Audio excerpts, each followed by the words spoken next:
भगवान ने कहा क्या करोगे? मैं गाऊं दिन हाथ लगाए दूंगी, मैं गाऊं दिन हाथ लगाए दूंगी,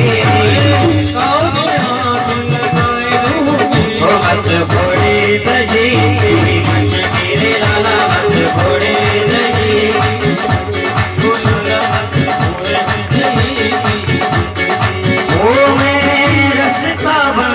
कराए दूंगी।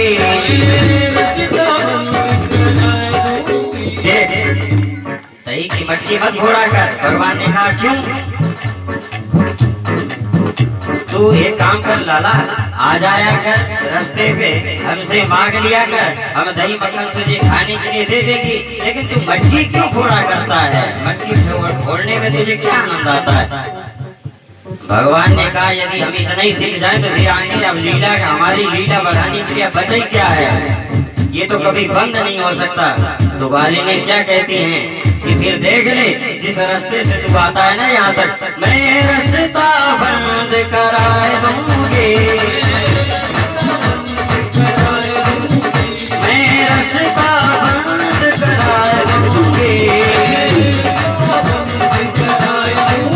मत फोड़े दही की मच गिरे लाला, मत फोड़े दही की, ओ लाला मत फोड़े दही की मच गिरे, मत फोड़े दही। जय हो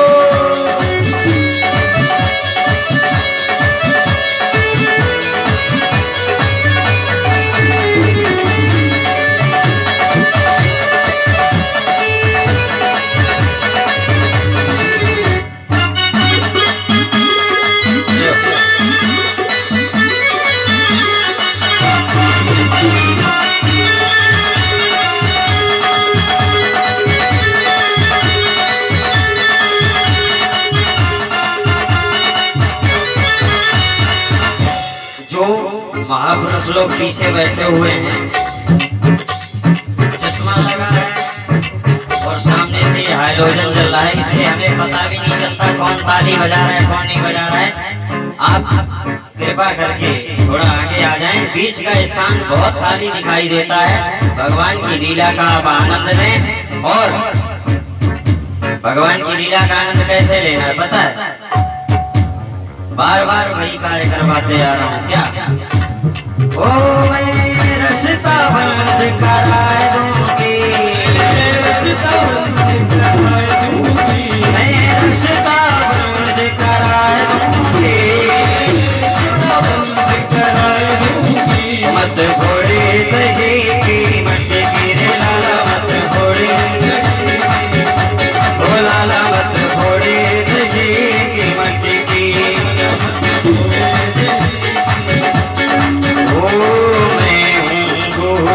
अपने गुजर की, मैं हूँ गुजरी अपने गुजर की, मैं हूँ गुजरी अपने गुजर की।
तरह तरह की बाल लीलाएं करते हुए भगवान ने अभी समयाभाव के कारण सभी कथाएं तो नहीं हो पा रही हैं। आप सभी प्राय करके विशेष लीलाओं को जानते हैं। कालिया मर्दन लीला है और दावानल से ब्रजवासियों को बचाने की लीला है और यज्ञ पत्नियों पर भगवान ने कृपा की। भगवान गाय चराने के लिए गए थे, वहाँ ग्वाल बालों को भूख लगी। ग्वाल बालों ने कहा भैया लाला हमें बहुत जोर की भूख लगी है। भगवान ने कहा एक काम करो, पास में चले जाओ, कुछ ब्राह्मण देवता लोग यज्ञ कर रहे हैं, वहां से उनसे खाने के लिए कुछ मांग लेना। और ग्वाल बाल गए, वहां पर ब्राह्मणों ने उन्हें ऐसे जंगल में गाय चराने वाले बालक समझ करके ब्राह्मणों ने उन्हें धुतकार करके भगा दिया। भगवान के पास शिकायत लेकर के गए, भैया तूने तो कहा था वहाँ से हमें कुछ खाने को मिलेगा, वहाँ से कुछ खाने को नहीं, वहाँ से हमें सुनने को जरूर मिला है। अरे भगवान ने कहा भैया वो तो अनुष्ठान कर रहे हैं ना, उनके अनुष्ठान में क्यों व्यवधान डालते हो। जो घरों के अंदर उन ब्राह्मण देवताओं की पत्नियां हैं, उनसे जाकर के तुम कहना कि हमारे भगवान श्री कृष्ण यहाँ कुछ ही दूर में हमारे संग गाय चराने के लिए आए हुए हैं, उन्हें जोर की भूख लगी है, कुछ खाने के लिए चाहिए। दूसरी बार में ग्वाल बालों ने ऐसा ही किया, उन ब्राह्मणों के घर में जाकर के किसी से पूछे नहीं सीधे भीतर घुस गए और वहां सभी ब्राह्मण पत्नियों से उन्होंने कहा माता जी हमारे भगवान श्री बाल कृष्ण लाल यहाँ हमारे साथ कुछ ही दूर में गाय चराने के लिए आए हैं, उन्हें भूख लगी है, यदि आपके आश्रम पर आपके घर में कुछ खाने के लिए हो तो आप दे दो। वो ब्राह्मण पत्नियां समझ गई कि हमारे पति देव और हम सभी जीव जिनकी निरंतर आराधना करते रहते हैं, जिनकी पूजा करते रहते हैं, जिनकी वंदना करते रहते हैं, वही साक्षात भगवान श्री कृष्ण परमेश्वर आज हमें दर्शन देने के हेतु यहाँ पर आए हैं। वो ब्राह्मण पत्नियां स्वयं जाकर के अपने हाथों से भोजन भगवान को कराई और भगवान ने उन ब्राह्मण पत्नियों के ऊपर कृपा की। इसी क्रम में एक बार भगवान गाय चरा करके अपने ग्वाल बालों के संग घर पर आए, वहां उन्होंने देखा कि पूजा की विशेष तैयारी की जा रही थी। भगवान ने नंद बाबा से पूछा बाबा ये इतनी विशेष रूप से तैयारी किस लिए हो रही है। बाबा ने कहा लाला हमारे जो इष्ट देव हैं ना इंद्र भगवान, उनकी पूजा होनी है, प्रत्येक वर्ष उनकी पूजा होती है। भगवान ने मन में सोचा कि भला मुझसे बड़ा भगवान दूसरा कौन आ गया भैया। भगवान ने पूछा बाबा वो भगवान आप सबको क्या देता है, ब्रजवासियों को क्या देता है जब आप सब मिल करके पूजा करते हो। बाबा ने कहा लाला वो देव इंद्रदेव वर्षा करते हैं जिससे हम अन्न उपजाते हैं और हम सभी का पेट भरता है। हमारी जो गायें हैं बछड़े हैं वो सब चरने के लिए जाते हैं, जब वृष्टि नहीं होगी तो भला बता घास कैसे होगी। भगवान ने कहा बाबा एक बात बताओ आपने अपने उस भगवान को देखा है कभी। बाबा ने कहा लाला देखा तो नहीं है, लेकिन पूजा करने से वो वर्षा हर वर्ष करता है। भगवान ने अपने मन में सोचा विचार किया कि अच्छा इंद्रदेव तुम्हें हम देवताओं का राजा बनाए और तुम हमारे घर के ही राजा बन बैठे, तो हमारे बाबा से हमारे ब्रजवासियों से सेवा लोगे। भगवान ने कहा बाबा तुम्हारा भगवान कभी दिखाई नहीं देता, लेकिन इन ब्रजवासियों का जो असली भगवान है उस भगवान की भी कभी पूजा कर लिया करो। बाबा ने कहा लाला अब ये तेरा असली भगवान कौन सा आ गया? भगवान ने कहा बाबा जो हमारे गिरिराज जी हैं ना, गोवर्धन जी, गोवर्धन पर्वत हैं, वही हमारे भगवान हैं। उन्हीं की कृपा से प्रतिवर्ष वर्षा होती है और आप लोग पता नहीं किस भूल में पड़े हो, आपको ये लगता है कि आप इंद्र की पूजा करते हो और इंद्र वर्षा करता है। आप एक काम करो, इस बार बाबा हमारे गिरिराज जी की पूजा करके देखो ना, और तुम्हारा भगवान तो कभी बाबा दर्शन नहीं दिया, हमारा जो भगवान है वो तो प्रत्यक्ष सामने होकर के देखना, भोग लगाएगा, दर्शन देगा। भगवान के बार बार जिद करने पर सभी ब्रजवासी गिरिराज जी पर्वत पर जाते हैं और वहां गिरिराज जी की पूजा प्रारंभ होती है। अब पूजा करने के पश्चात सभी ब्रजवासी भगवान श्री कृष्ण से कहते हैं लाला तू तो कह रहा था तेरा भगवान दर्शन देगा, पता कहाँ है? बोली ये है सामने, भगवान दिखाई नहीं दे रहा है। अरे उन्होंने कहा ये तो पर्वत है, इसमें भगवान तेरा, अच्छा तेरा भगवान बात कहाँ करता है, दिखा, हमसे कुछ बोल तो रहा नहीं है। भगवान ने सभी ब्रजवासियों से नेत्र बंद करवाए, भैया सब कुछ क्षण के लिए अपने नेत्र बंद कर लो और अपने मन में उन्हीं गिरिराज जी का ध्यान करो, देखो अवश्य गिरिराज जी महाराज प्रकट होंगे। सभी ब्रजवासी नेत्र बंद किए और भगवान स्वयं अपने स्वरूप को ले जा करके एक स्वरूप से वो ब्रजवासियों के बीच में खड़े हैं और एक स्वरूप को ले जा करके गोवर्धन पर्वत पर गिरिराज जी के ऊपर स्थापित किए और वहां से ब्रजवासियों को संबोधित करते हुए कहते हैं ब्रजवासियों नेत्र खोलो, मैं गोवर्धन पर्वत गिरिराज पर्वत आप सबकी पूजा से अति प्रसन्न हूँ। सभी ब्रजवासियों ने देखा कि यह गिरिराज पर्वत तो सेम हमारे लाला के ही जैसा है, इसमें कोई बदलाव नहीं है, जैसा हमारा लाला है ठीक वैसे ही है। आपस में चर्चा कर रहे हैं, देखना वाला हमारे लाला के जैसा है कि नहीं। सब ब्रजवासी गिरिराज जी महाराज को देख रहे हैं और भगवान गिरिराज पर्वत से ब्रजवासियों से कहते हैं अरे ब्रजवासियों केवल हमें देखोगे ही कि कुछ खाने के लिए भी दोगे? वर्षों से तुमने हमारी पूजा नहीं की है ना, कुछ खाने पीने के लिए नहीं दिया है, इसलिए मुझे बड़े जोर की भूख लगी है, कुछ प्रसाद ले आओ। अब इधर जो भगवान ब्रजवासियों के मध्य में विराजमान थे उन्होंने भोग लगवाना प्रारंभ किया गिरिराज जी का। गिरिराज जी का भोग लगाया गया। अब तो गिरिराज जी भोग लगाना प्रारंभ किए, भोजन करना प्रारंभ किए। अब क्रम से एक एक करके जितने भी पदार्थ बनाए गए थे गिरिराज जी की पूजा के लिए, 56 प्रकार के भोग बनाए गए थे, गिरिराज जी क्रम से उन्हें पाते जा रहे हैं। अब जब थोड़ा ही बचा तो ब्रजवासी लाला से कहते हैं क्यों लाला, हम तो इंद्रदेव की पूजा करते थे, पूरा का पूरा प्रसाद बचा रहता था, आज हम तेरे भगवान की पूजा की, हमें पता नहीं कुछ खाने को प्रसाद मिलेगा कि नहीं मिलेगा। भगवान ने कहा अवश्य मिलेगा।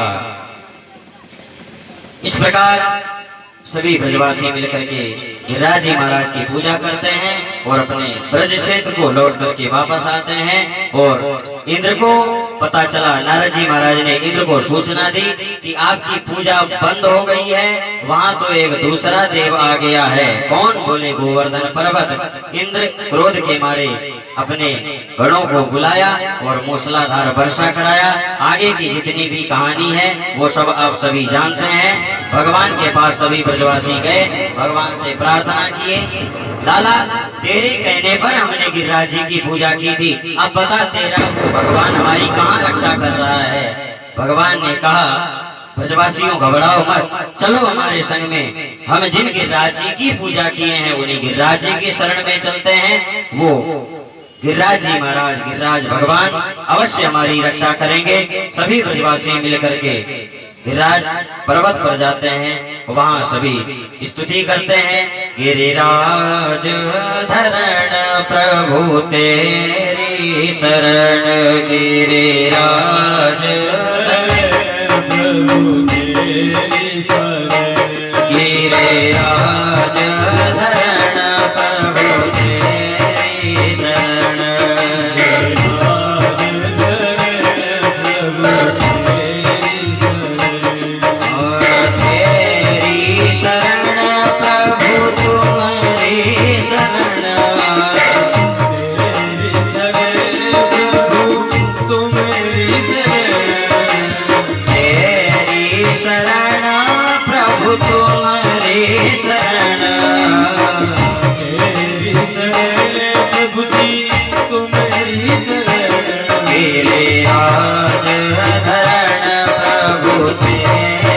शरण,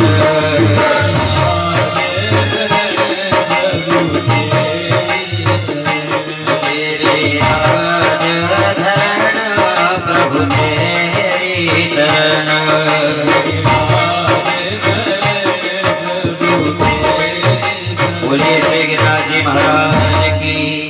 सभी ब्रजवासी गिरिराज जी महाराज की शरण में गए, उनसे प्रार्थना किए, निवेदन किए, स्तुति किए और सभी के देखते ही देखते भगवान ने अपनी कनिष्ठिका उंगली में उन गिरिराज जी महाराज को गोवर्धन पर्वत को धारण किया। बोलिए गिरिराज जी महाराज की, गोवर्धन धारी भगवान की। भगवान ने सभी ब्रजवासियों से कहा, आ जाओ ब्रजवासियों, जिन गिरिराज जी की, अब देखो हमारे गिरिराज जी इतने भारी होते हुए भी, इतने लंबे चौड़े होते हुए भी, देख लो हमारी कन्नी उंगली पर आकर के स्थापित हो गए। अब बताओ तुम्हारा भगवान ऐसा है। सभी ब्रजवासियों को गिरिराज जी महाराज पर्वत के नीचे लिए और सभी को इंद्र की दृष्टि से बचाए। आगे की जितनी भी कथाएं हैं उनको हम सभी कल श्रवण करेंगे। कल की कथा के लिए एक विशेष सूचना, कल रुक्मिणी मंगल है, भगवान द्वारिकाधीश और रुक्मिणी मैया का विवाह संपन्न होगा। कल की जैसे विवाह में तैयारी करके आप लोग जाते हो, उस प्रकार की तैयारी करके यहाँ पर आना और बड़े धूमधाम से भगवान द्वारिकाधीश का विवाह मनाना और रुक्मिणी मैया के मंगल का आनंद लेना। आइए हम सभी एक आध दो भजनों के माध्यम से गोवर्धन धारण लीला का आनंद लेते हैं। तत्पश्चात सभी लोग आरती और प्रसाद ग्रहण करके ही जाएंगे।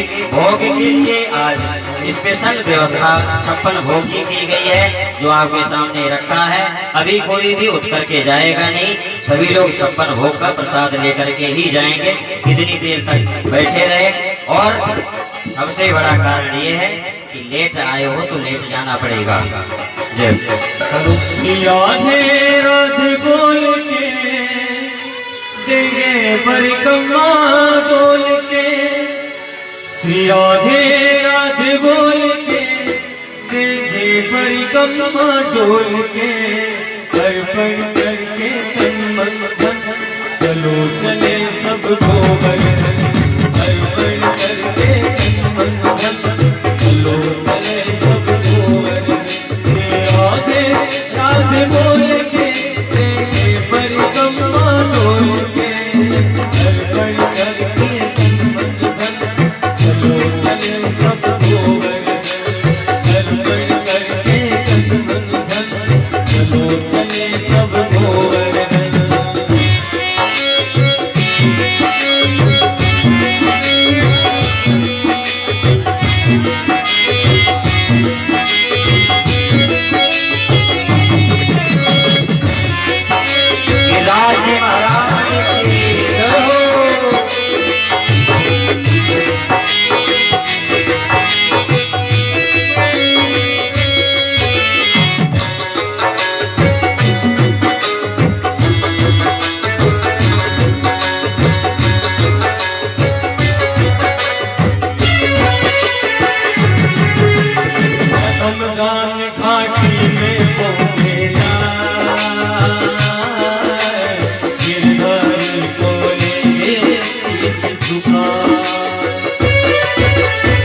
हनुमान घाटी पर पहुँचे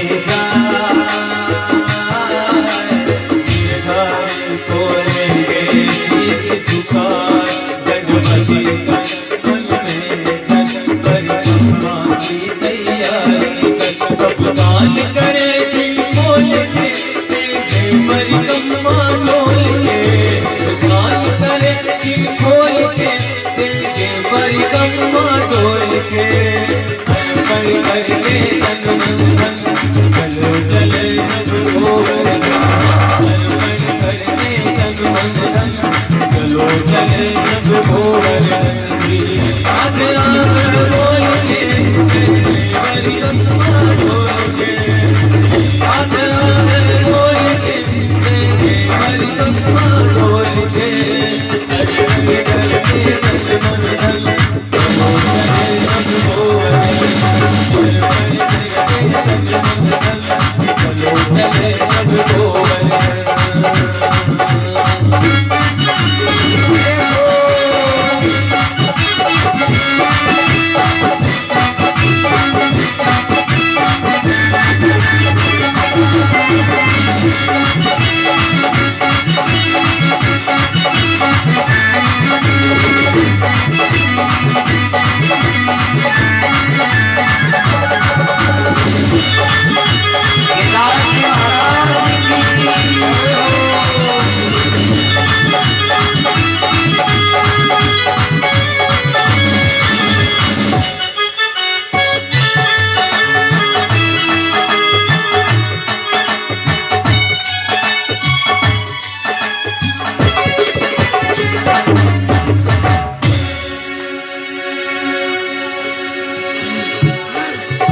बहुत देर तक आराम कर लिया, खड़े हो जाओ सब लोग।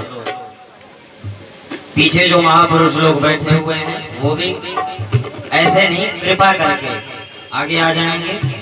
और अब एक छोटे से भजन के माध्यम से हम सभी गोवर्धन धारण लीला का आनंद लेंगे। देखिए, बार बार आपको किसी बात के लिए कहा नहीं जाएगा, आपको उत्सव मनाना है, भगवान के लिए उत्सव मनाना है। आप स्वयं समझदार हो और जिस प्रकार से अपने घर में बच्चों का जन्मोत्सव मनाते हो, शादी विवाह इत्यादि उत्सवों में खुशी होते हो, प्रसन्न होते हो, ठीक उसी प्रकार से यहाँ पर उत्सव मनाना है। आज युवा वर्ग थोड़ा कम दिखाई दे रहा है, इधर हार गए। चलो ठीक, कि मैं तो गोवर्धन को जाऊं मेरो वीर नरवाए, मैं तो गोवर्धन को जाऊं मेरो वीर नरवाए, मैं तो गोवर्धन को जाऊं मेरो वीर नरवाए मेरो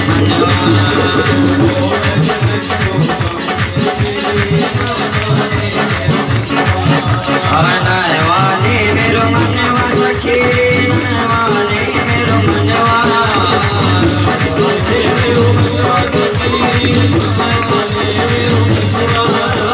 नरवाने मेरो मनवा सखी नरवाने मेरो मनवा।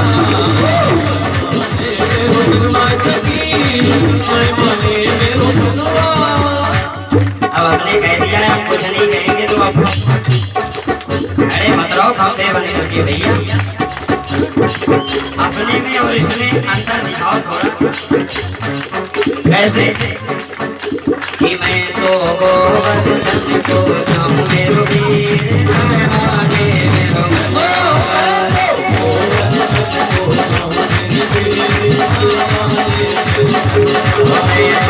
गोवर्धन को जाऊं मेरो वीर नरवाने मेरो नरवाने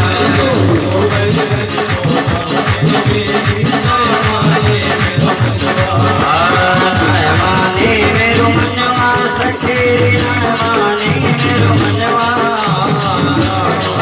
मेरो मनवा सखी मेरो मनवा नरवाने मेरो मनवा सखी नरवाने मेरो मनवा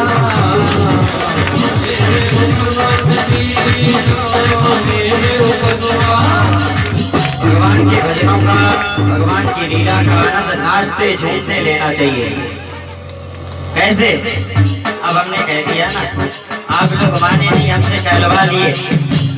ना माने मेरो मनवा सखी रे, ना माने मेरो मनवा। थोड़ा आप लोग स्थान खाली कर दो, सबसे खड़े हो, किसी से बन नहीं पा रहा है। कोई अपने मन में सोच भी रहा होगा नाचने कूदने के लिए, तो एकदम इतना घना चक्कर मत बताओ। ना माने मेरो मनवा सखी रे, ना माने मेरो मनवा।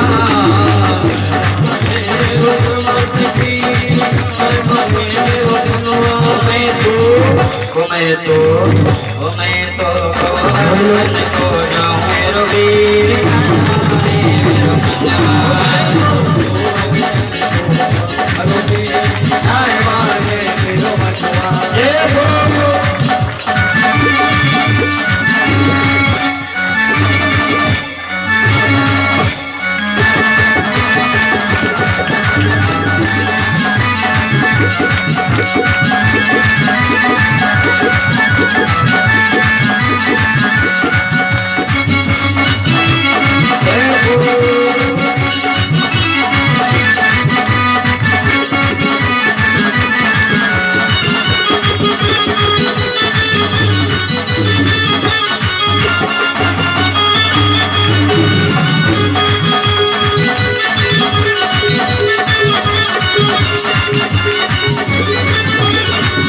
आप लोग फैल हो गए, कुछ दिखाई नहीं दे रहा। ये जो हमारी मित्र मंडली खड़ी है ना, अब ये जाएंगे नहीं इधर नीचे।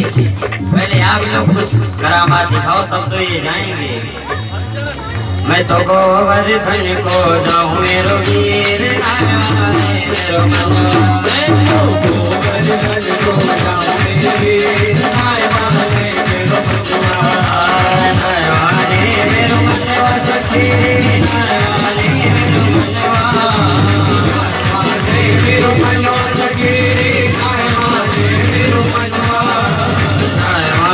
मेरो मनवा सखी,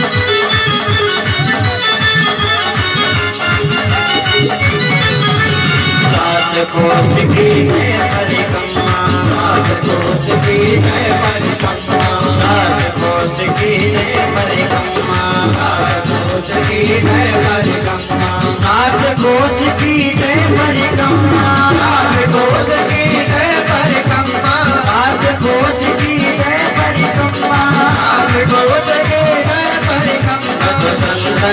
मैं तो संतन, मैं तो संतन न्योत जिमाऊं मेरो वीर, उड़ाए माने मेरो मनवा। मैं तो उड़ाए को जाऊं मेरो वीर, उड़ाए माने मेरो मनवा। मैं तो गोवर्धन को जाऊं मेरो वीर, उड़ाए माने मेरो मनवा। मैं तो गोवर्धन को जाऊं मेरो वीर, उड़ाए माने मेरो मनवा। उड़ाए माने मेरो मनवा सखी, उड़ाए मेरो मनवा। मेरो मनवा सखी, माने मेरो मनवा, माने मेरो मनवा सखी, माने मेरो मनवा, माने मेरो मनवा सखी, माने मेरो मनवा। मैं तो गोवर्धन को जाऊं मेरो वीर, माने मेरो मनवा। मैं तो गोवर्धन को जाऊं मेरो वीर, माने मेरो मनवा।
करूँ कन्हैया, सात शेर की करूँ मैं कन्हैया, करूँ कन्हैया, सात शेर की करूँ मैं कन्हैया, सात शेर के करूँ मैं कन्हैया, सात शेर की करूँ मैं कन्हैया, सात शेर की करूँ मैं कन्हैया, घर घर मैं तो घर घर मैं तो घर घर अलग जगाऊं मेरो वीर नाने